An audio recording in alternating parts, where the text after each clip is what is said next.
All right. Thank you. And thanks to at home for joining us this hour. There is a slight gross out factor coming. I'll give you fair warning before it happens. All right. You know, at a time when our country is so divided, at a time when there is very little on which Americans agree at all, even in terms of just the basic facts of life, at a time when it seems like it is impossible to generalize at all about a thing being bad or a thing being good, can we all agree? I hereby posit, can we all agree that one thing that's bad is the bubonic plague? Now, admit it, you thought I was going to say Nazis there, didn't you? I know, but we're now at the point in U.S. politics where that can no longer be the go-to example for thing we all agree is bad. So I'm going to try to reset a new baseline for us here in 2025 in the United States of America. Is there anyone out there who does not agree or who doesn't get that the bubonic plague is a bad thing? The bubonic plague has its own era in human history, the Black Death years. There was an 8-year period in the later part of the Middle Ages in the 1300s when bubonic plague ripped through Europe. It killed 2/3 of the entire human population of Europe in 8 years. It killed 25 million people. Bubonic plague is an infectious disease that kills you quickly. You get it from a bacteria that is carried by rodents. They call it the Black Death because you get huge swollen lymph nodes and then you start turning black from gangrene. I mean, literally, it's the worst thing in the world. It's the worst plague to have ever afflicted humankind in all of human history. And you can still get it. You can still get it the same way people got it during the 1300s in the Black Death years. You get it by contact with rodents that are carrying this particular bacterium. It's not common for people to get bubonic plague anymore, but it does happen, particularly in a few specific spots in the world. So over the last few years, for example, you might have occasionally seen, you know, alarming headlines like this one. A couple ate raw marmot believed to have health benefits. Then they died of the plague. Or this one, as bubonic plague kills another man in Mongolia, Russia starts mass vaccination against Black Death. Or this one from roughly around the same time, quote, Russia cracks down on marmot hunting after bubonic plague alert. And actually, I should mention, all those stories had to do with Mongolia, specifically with people getting bubonic plague because of contact with marmots in Mongolia. Marmots are basically big squirrels. They look like groundhogs. They're very cute, but they're big squirrels. And sadly, they are among the rodent species that can carry the bubonic plague. In fact, in some marmot populations in some parts of Asia, bubonic plague is endemic. It's really widespread in the population of those animals. So after incidents like these ones in 2019 and 2020 that occasioned those headlines that I just showed you, Mongolia had like a dozen suspected cases of bubonic plague, and people had started dying. And so in Mongolia, a few years ago, they banned the hunting of marmots to try to stop people from coming into contact with marmots, to try to stop a new tide of literally the worst thing on earth, which is bubonic plague. Because again, we all agree, right, that bubonic plague is bad.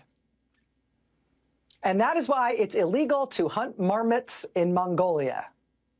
Because just within the past few years, people have been catching bubonic plague thanks to contact with marmots, and they have been dying from it. Those news articles I showed you, that was the incidents documented people getting bubonic plague because of contact with marmots in Mongolia. That was 2019, 2020. In 2022, guess who went to Mongolia to do a hunting show about killing and eating Mongolian marmots?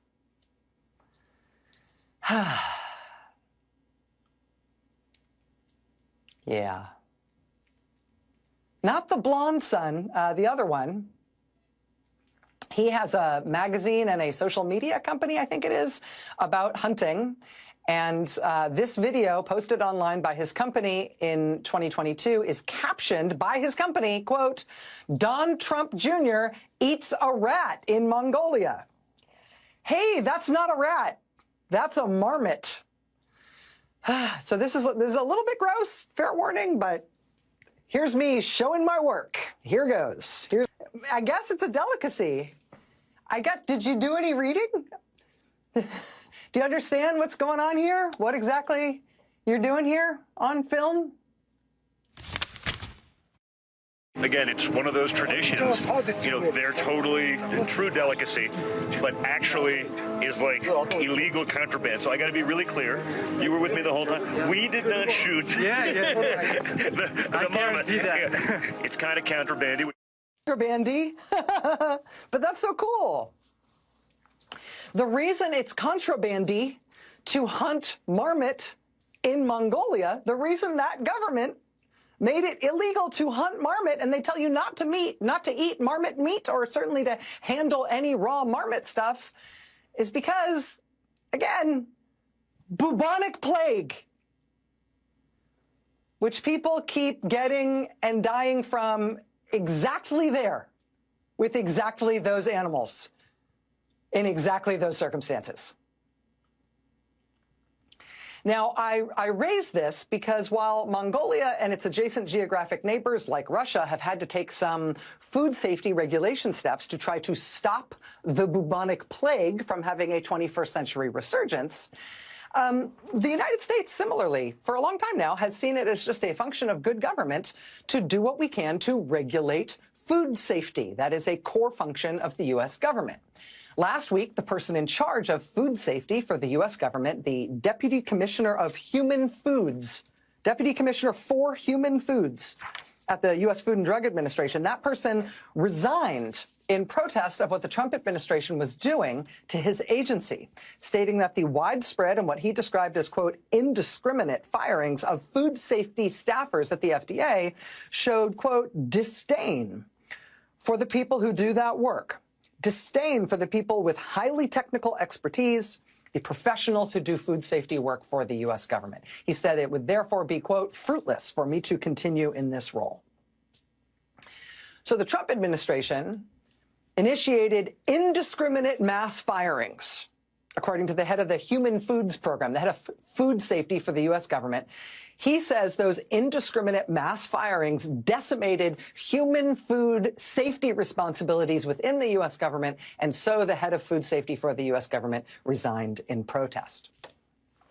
And I tell you that part of the story as well because the Trump administration has now chosen a new person to head up food safety for the American people. The guy who left in protest was a lifelong scientific expert in the field. The guy who the Trump administration brought in to replace him is not. He is a man who works at a law firm in Florida, not a scientist, but he is a hunting buddy of Donald Trump Jr. And I should say there's no indication that he participated in Donald Trump Jr.'s genius bubonic plague marmot meat eating adventure. But that's his hunting friend. This was first reported in Vanity Fair. The guy they've put in charge of food safety hunts turkeys with Don Jr. Don Jr., again, thinks that was a rat he ate in Mongolia. And why is that illegal anyway? But now Don Jr.'s hunting friend will be in charge of American food safety. Among the more than 1,000 people the Trump administration has indiscriminately fired from the FDA, yesterday and today we've started getting reports that, oops, once again, they've been scrambling to now try to unfire some of them, including the people they fired who work in food safety.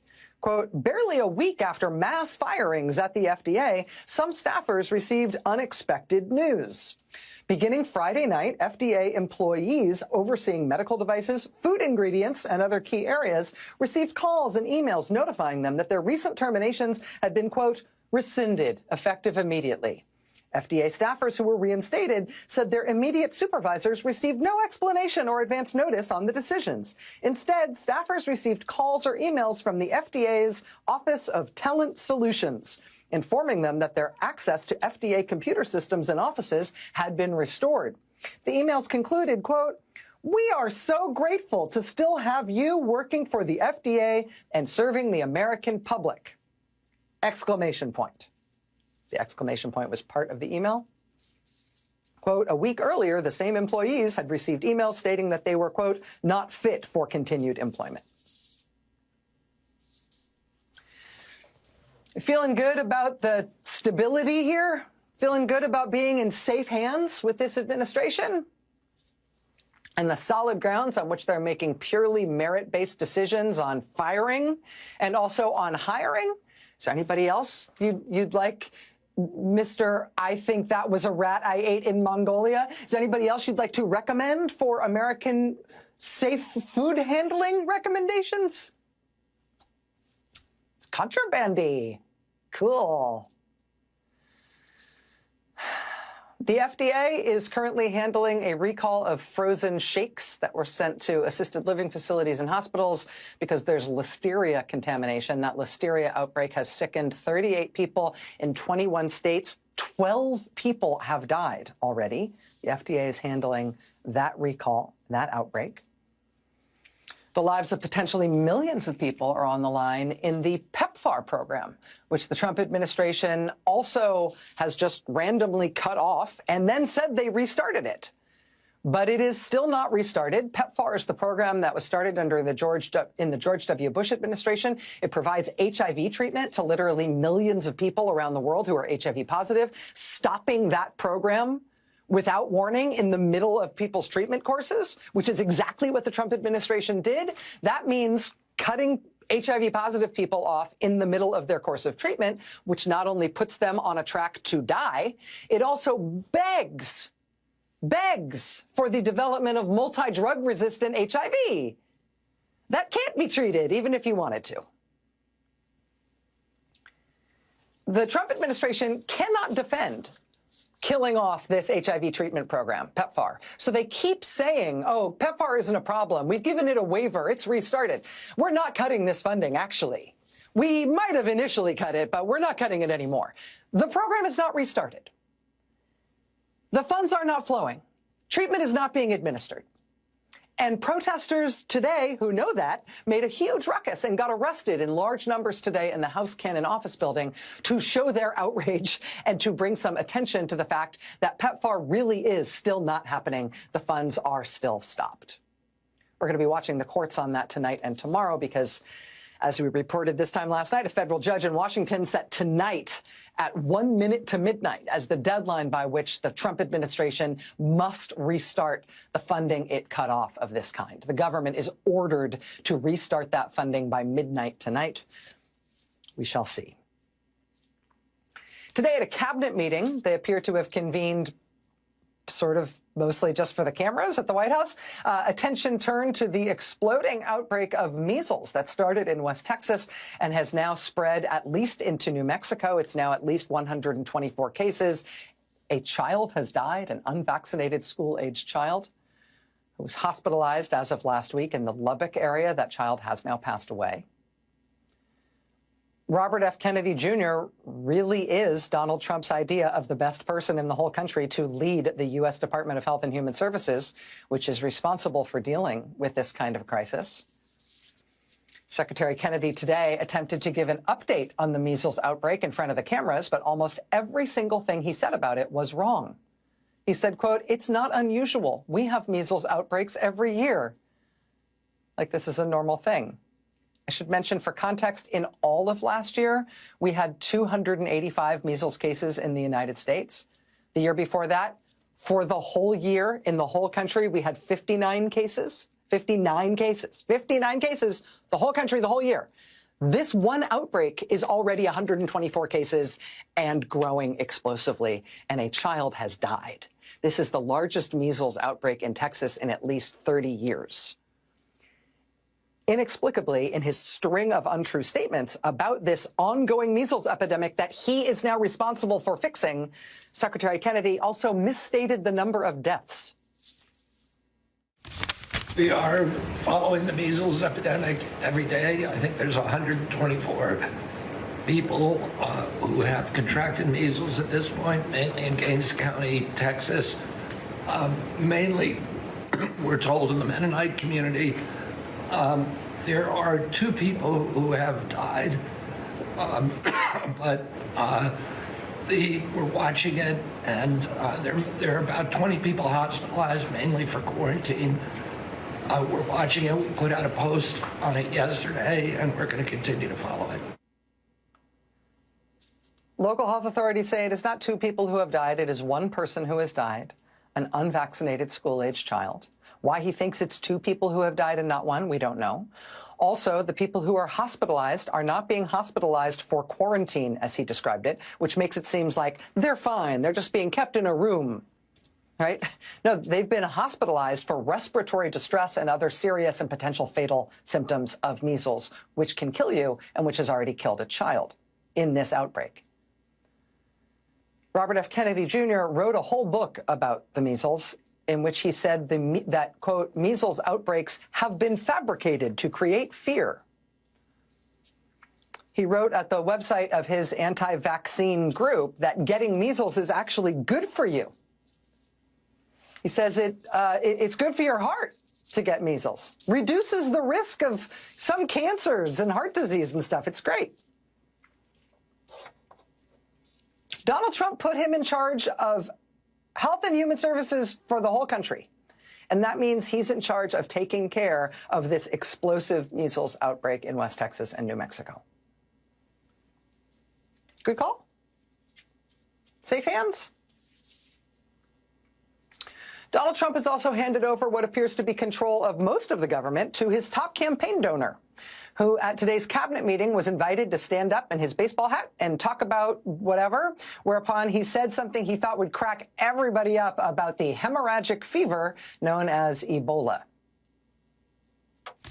We will make mistakes. We won't be perfect. But when we make a mistake, we'll fix it very quickly. So, for example, with USAID, one of the things we accidentally canceled very briefly was Ebola, Ebola prevention. I think we all want Ebola prevention.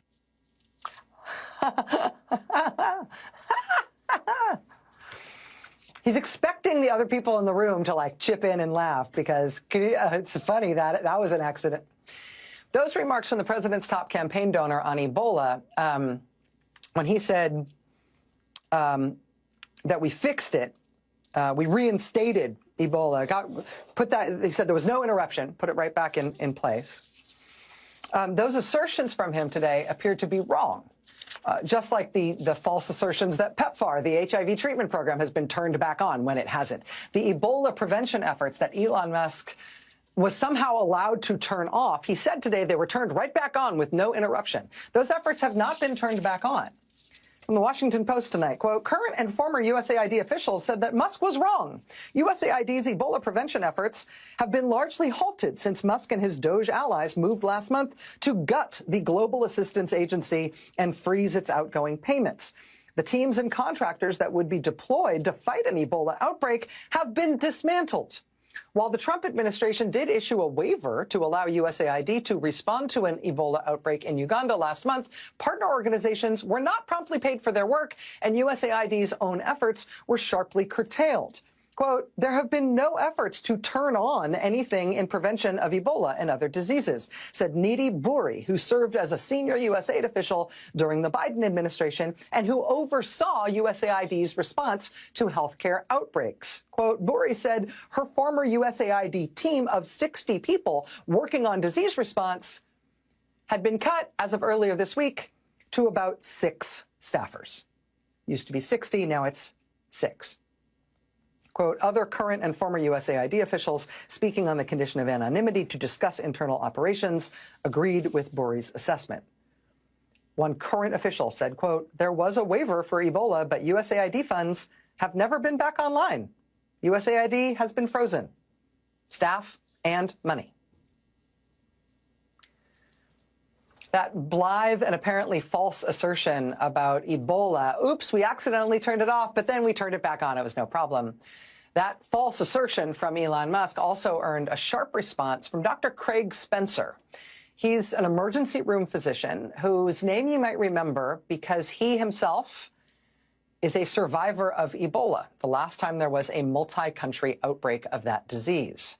He said today that the Trump administration's actions, the actions that Musk was bragging about today, quote, hobbled or directly dismantled the response structures needed to end Ebola outbreaks abroad and protect us here in the U.S. That emergency room doctor and Ebola survivor joins us live here next. Stay with us.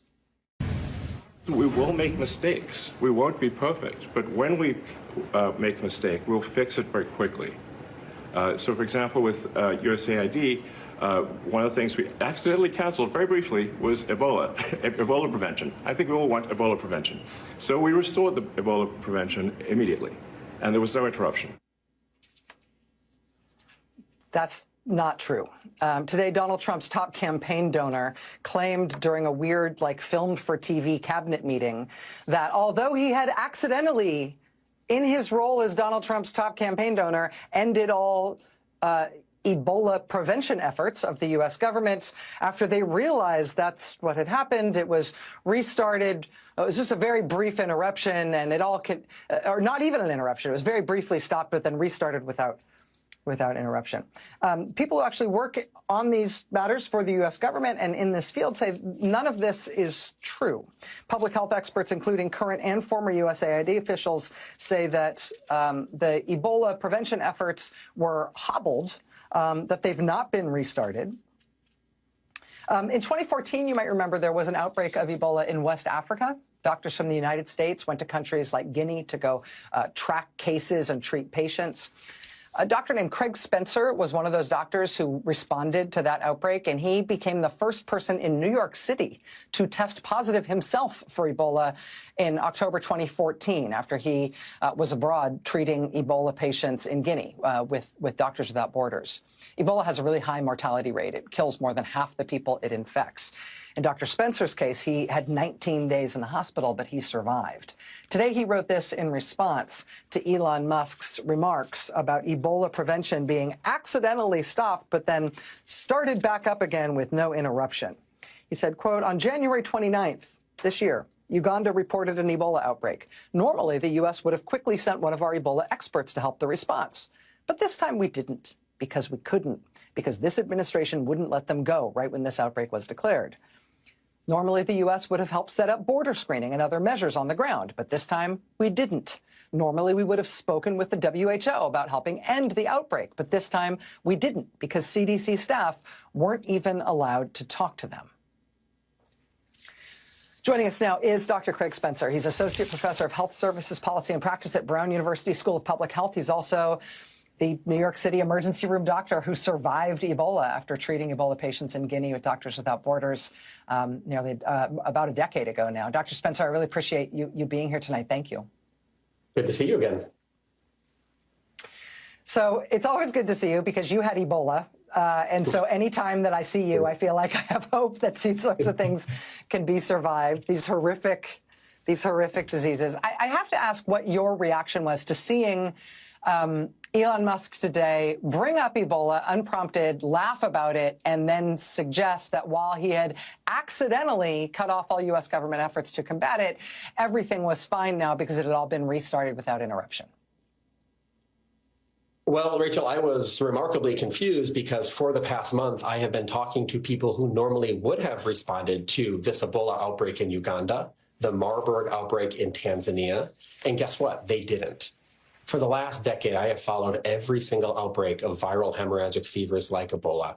I know everyone that is doing this. I know where they're responding. I know the people in Uganda at the Ministry of Health.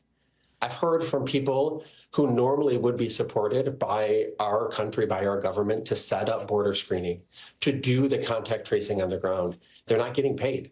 Countries are asking them to work for free because USAID normally would have supported them. Here in this country alone, we normally would have sent people almost immediately once these outbreaks are declared. Guess what? We didn't do this. And the result is right now, people around the world are looking to the United States saying, what are your commitments? What is true about your support? What Elon Musk said today was just categorically untrue. We did not get rid of Ebola prevention and then put it back in place. Elon Musk and Doge were responsible for actively and actually stripping off the letters of the USAID, the agency, from its headquarters in Washington, D.C. On the first day of this administration, Donald Trump signed an executive order to pull the United States out of the World Health Organization.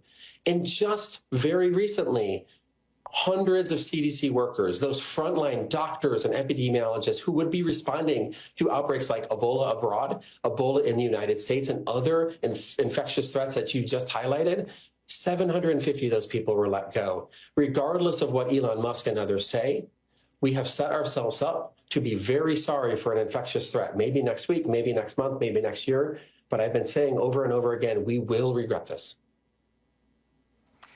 Craig, some of this drama is playing out right now as we speak in Washington. A federal judge ruled yesterday that the Trump administration had until midnight tonight to restart foreign aid funding that had been appropriated by Congress, that they were legally required to be releasing, and that those funds needed to be released. That process needed to be open by midnight tonight. It went to an appeals court this evening that said the judge's ruling stands, and effectively that those billions of dollars should be released by midnight tonight. The Trump administration is taking it to the Supreme Court. They're also now saying that those funds are no longer under review, but that they are formally canceled. They will never be restarted.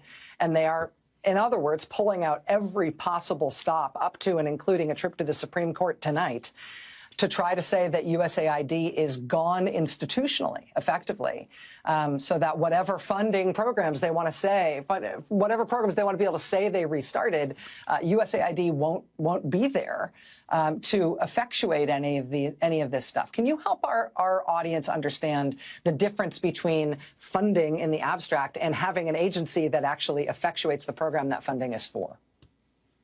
Absolutely. What is happening right now is they're trying to play out the clock to the point where USAID officials and funding, all of these other things that we've built up over decades to do the incredible work of disease surveillance and responding to Ebola outbreaks and every other thing like HIV around the world, they're trying to wait until all of that is completely destroyed so it cannot be put back together again. Now, let me be very clear. There are reasonable reasons for people to, think that USAID and the WHO and other agencies should be reformed. But we should not do what we did overnight. We have left Americans stranded abroad. We have left 20 million people around the world without access to HIV treatment, which they were recently getting through PEPFAR, which is largely supported by USAID.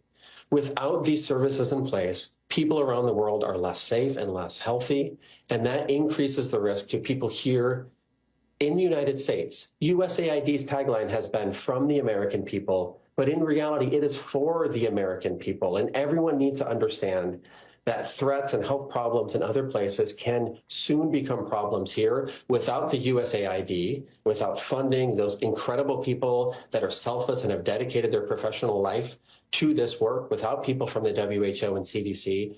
We will all be less safe. And again, I promise you, we will regret this. Dr. Craig Spencer, a man who knows of what he speaks, Associate Professor of Health Services Policy and Practice at Brown University School of Public Health, a survivor himself of Ebola. Dr. Spencer, it is really good to see you. Thank you for your time today. Thank you, Rachel. All right, much more news ahead. Stay with us. The state of Virginia has huge numbers of people who work for the federal government. More than 145,000 people in the state of Virginia work for the federal government. Virginia's economy also benefits more from federal contracts than any other state does. More than $100 billion a year in 2023, more than any other state in the country. In recent days, since the Trump administration started randomly firing huge numbers of people indiscriminately from the federal government, started cutting off federal funding that's been legally appropriated by Congress, we have been watching Virginia's Republican pro-Trump governor, Glenn Youngkin, tie himself up in knots. Not very clearly not quite sure how to handle this matter, saying in one breath that he absolutely supports Trump and everything he's doing, that this is what voters asked for after all, and then in the next breath trying to say that he has so much empathy for Virginians who may be experiencing, in his words, quote, some disruption. When we last left this saga, when the DOGE Act started falling very heavily on federal workers in the state of Virginia, the governor's response was similar. You know, defend Trump, tell Virginians that he feels deep concern for them while still saying he supports Trump. The governor said he wanted it known that we understand and we're here to help. The state will have the ability to support federal workers through any job dislocation, he said. But the governor, quote, declined to provide details about what kind of help the state is prepared to offer. That's where we left the story last week. Well, we got some of these details now from Governor Youngkin. Governor Youngkin's plan to help federal workers who have been hurt by what Trump is doing is basically to tell those federal workers that they should call the unemployment office. Here's a headline, quote, Youngkin offers constituents insulting job fair as Musk purges Virginian federal workers. Governor Youngkin's version of We're Here to Help is basically a job board that he has posted online and a toolkit to help you apply for unemployment, and that purports to help you make decisions about trying to scramble to keep your health insurance somehow, even though you've been fired. Governor is also offering resume writing tips, because don't worry, there's plenty of jobs. That is Republican Governor Glenn Youngkin's advice to the people of his state. No criticism at all of the potentially illegal mass firings of Virginia residents and the Trump administration effectively stealing money from Virginia contractors after Congress approved and agreed to spend that money. No criticism of that at all. Just a statement that he understands this sure is painful, but this is what you asked for. And by the way, you should call the unemployment office. Good luck getting through. Virginia Democrats in the legislature responded with this, quote, Glenn Youngkin's message of empathy, update your resume. Virginians aren't looking for career tips. They're looking for a governor who will fight for their livelihoods. The thing about Virginia is that it is a very, very much a purple state. It's one that holds elections on off years. So this year, 2025, they're electing a whole new legislature and a new governor this fall. It means that Virginia's elections this year are going to be a unique bellwether for what voters think about how the country is going under Donald Trump. Governor Youngkin himself is term limited, so he can't run again, but his Republican lieutenant governor is the likely Republican candidate for governor. That's her on the left. On the right, that's Democratic Congresswoman Abigail Spanberger, who is the likely candidate for the Democrats. A new poll out from Virginia's Roanoke College shows that the Republican lieutenant governor is losing to